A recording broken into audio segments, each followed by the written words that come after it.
Ya konuşursun ben.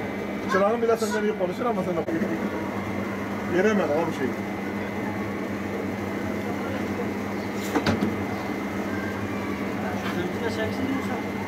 Yani porsiyon çıkıyorsa da yap. Hakikaten vermek ister misin? Sen gördün. Valla Diyarbakır'ın vazgeçilmezi özellikle Ramazan ayında akla ilk gelenlerden biri de meyan kökü, yani bizim diğer bir Kürtçe ifadeyle avasusi diyoruz. Diyarbakır'ın Ramazan ayında vazgeçilmez ürünlerinden bir tanesidir. Neden Diyarbakır vatandaşı bundan vazgeçemiyor özellikle Ramazan ayında? Çünkü aşırı bir susuzluğa giderici bir etkisi vardır.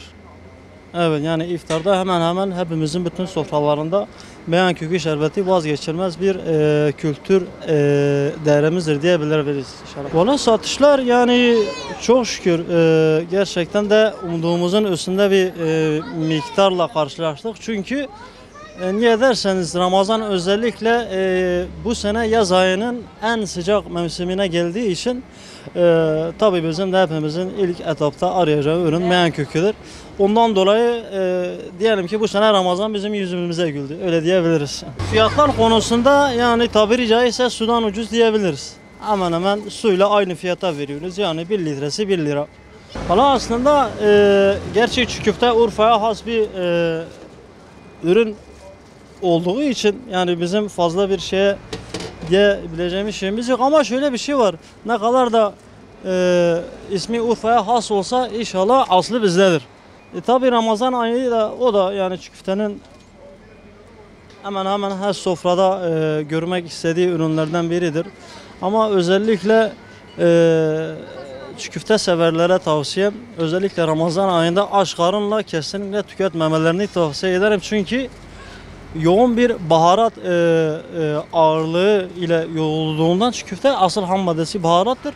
Yani aç karnına tüketilmemesini tavsiye ederim. Tabii yani ciddi bir zararla karşılaşılabilir. Nedir tok karınla yani çerez niyetine atıştırma niyetine yiyilebilir. Ama dediğim gibi kesinlikle aç karınla tüketilmemesi kardeşlerime tavsiyemdir inşallah. Yani fiyatı o da 5 lira. Yani tabii porsiyonu 5 lira. Yani bir ailenin yiyebileceği miktar 5 lira.